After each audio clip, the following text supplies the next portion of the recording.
Four, four steps you can take to quit weed or any substance or any addiction. Now, I'll get straight into it. But first off, these aren't really technical steps that, you might hear in other places, in like AA places or from therapists or whatever, regarding, just distance yourself from the thing, have accountability partners. No, these are going to be mindset shifts. These are going to be spiritually related things, and things that are going to change you internally. So the first step is to have a long-term mindset. And this isn't just a cliche, okay? Having a long-term mindset, I mean by this, you need to have the vision. You need to see yourself in the future, this person you want to become, this better version of yourself you want to become.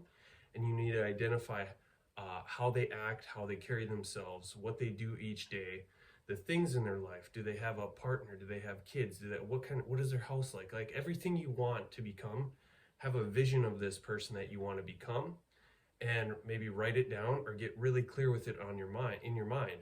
What type of things are you going to do for the world? What type of things are you going to do for people? How do you help people, right? And once you get clear on this, you realize what actions would that person take, right? What don't they do? Get clear on what don't they do. They're not going to smoke, they're not going to drink, they're not going to do drugs, they're not going to masturbate, they're not going to, have a bunch of sex with random people. Whatever it is, they're not going to play video games, eat a bunch of junk food, eat a bunch of processed shit.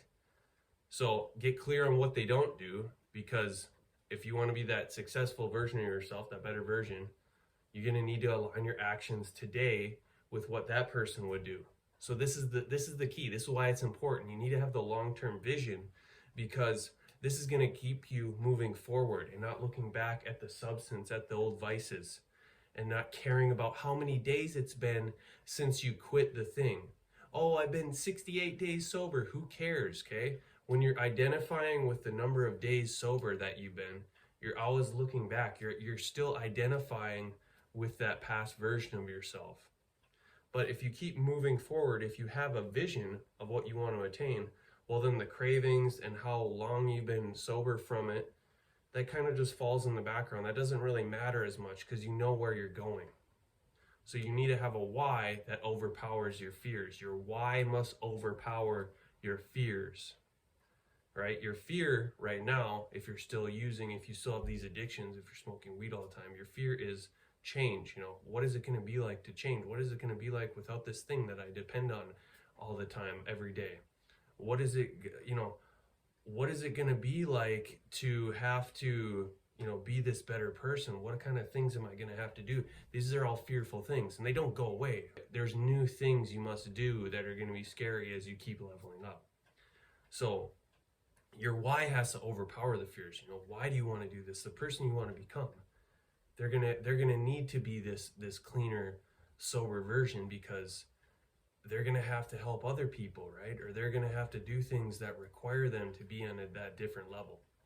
So that's the number one thing, is you have that vision of yourself clear of who you want to be, that 2.0, 3.0, whatever 0.0 version, and align your actions today with that person, right? And that's going to overpower just quitting to quit. Just, I'm just trying to quit to quit. That's, you're not changing the root of yourself. You're just trying to change the fruits, right? The fruit is your addiction and everything, but you need to change the root, which is your whole vision of yourself, your whole identity. So having this new vision is changing and recreating your identity, and it's going to recreate your mindset, and we'll talk about that later. The second reason is, once you do this, once you quit the thing, right, now you need to implement positive habits, because you have this void in your life. So you need to instantly implement positive habits, right? Wake up earlier, work out every day. You don't need to kill yourself every day, but just get exercise every day. Have workout goals, have health related goals, start eating healthy every day.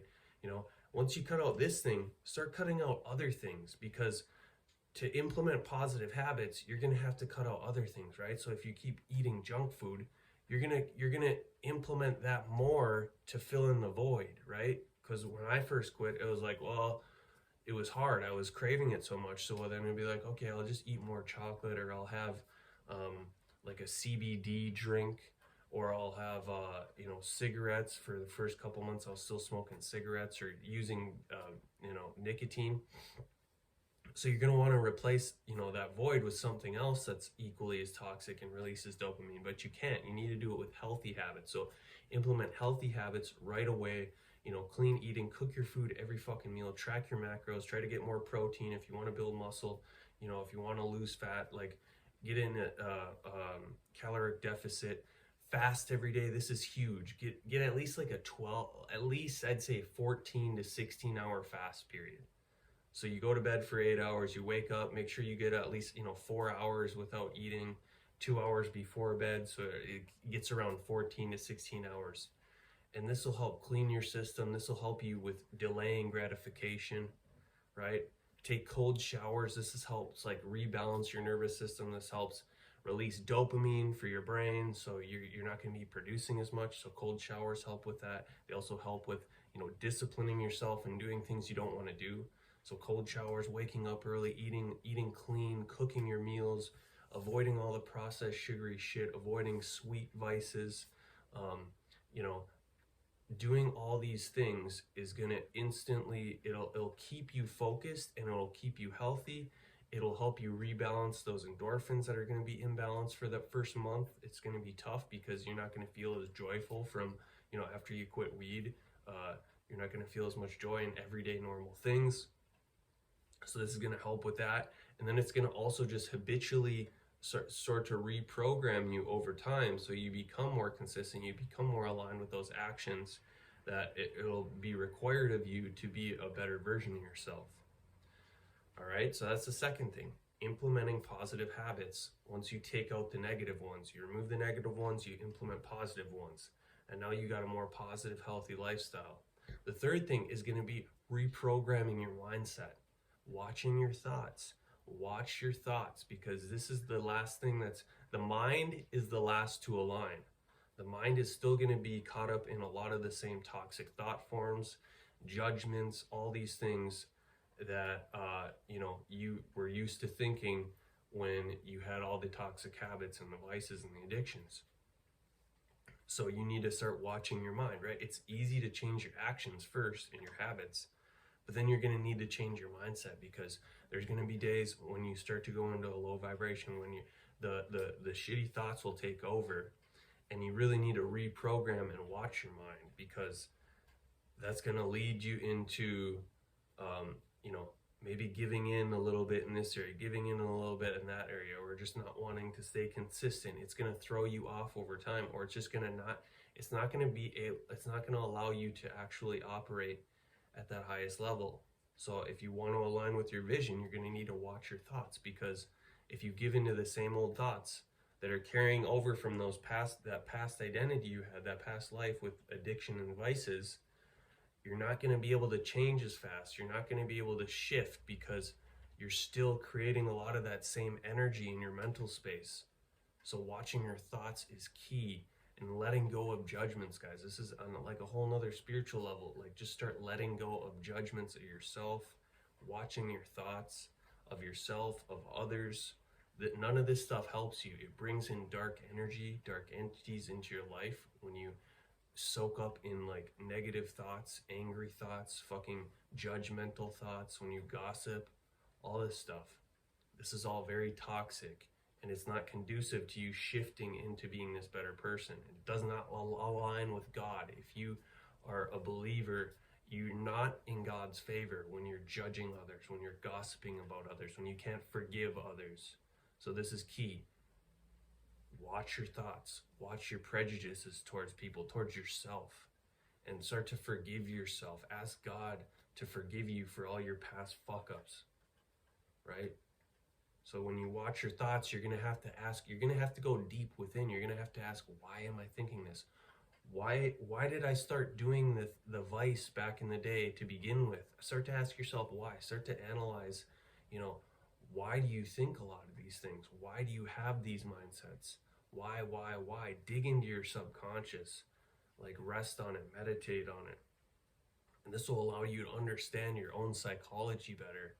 So then when those thoughts come up, you can let them go easier and you can let a lot of these shitty feelings go, because the thoughts will come first and then they create feelings within your body, and you hold on to a lot of that energy in your body.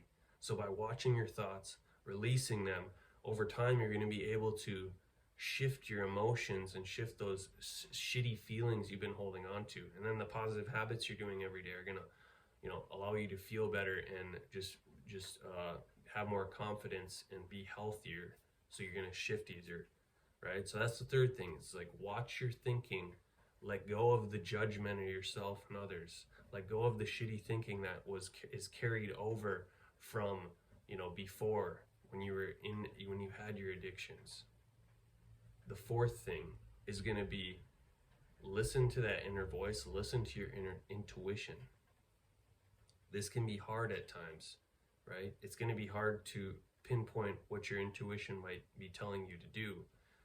You might have logic try to supersede that, but try to follow what your intuition is telling you to do, because the more you do this, the more you're going to align with that greater version of yourself. And it might be surprising. It might be not what you originally saw yourself doing, but it's going to fulfill you more on a soul level, and it's going to align you more with God to just, go forth with what you feel like you're being called to do. If it's a thought that comes to you every day and you're delaying it and you're procrastinating on it, you're pushing it off, like making YouTube videos. It took me a while to start doing this. I had fear around it. But eventually, that voice kept telling me every day to do it. And so I did. See, it's still hard for me I'm about 6 months in sober, and it's still hard for me to identify the voice. And there's certain things I know I should do, and they're scary. Like, I'm scared to do them, right? I know they'll involve change, and it's going to involve, starting over again and having to say goodbye to old things in my life that are providing me with security. And then there's going to be a change of having to learn, if you're being called to do something, you might have to learn a new thing and go through a struggle period. But just listen to the inner voice, and that'll help you, get guided to your authentic path. Because there's a lot of people out here, when you go online, they're just copying other people they got inspired from. They're not really being authentic with themselves. They're just kind of being copycats, right? Someone mentored them, or someone's inspiring to them because they have money or their, status, and they just kind of copy the same message. Like, relay your authentic message. So those are the 4 steps. 1, have that vision of yourself, reshape your identity, who you want to be, and this will keep you looking forward instead of just quitting to quit, right? This will keep you moving forward. Have a bigger reason why that overpowers your fears. Have a reason why you want to change, who you want to become, what you want to fucking do, and stick to that. 2, you implement positive habits right away. As soon as you quit, you implement positive habits. You wake up early, you work out, you eat clean, you take cold showers, you fast every day, you do all these things, you read more, you consume less social media, you consume less things that are just going to trigger dopamine. 3, you watch your mindset, let go of the judgments, let go of the toxic thinking from that past life, let go of all this toxicity and judgment, and it'll allow you to move forward faster. 4, listen to the inner voice, what you feel like you're being called to do, and just walk your own authentic path, right? And then, you can implement all the other things that are more technical, like, creating barriers and space from the thing so it's harder to get to it, or, cutting out people in your life, and then like creating accountability partners to make sure you stick to the thing. But these 4 steps are more important, and they can be applied to anything you're trying to quit, and they're gonna carry through your whole life, right? So I hope that helped. I'll see you in the next one.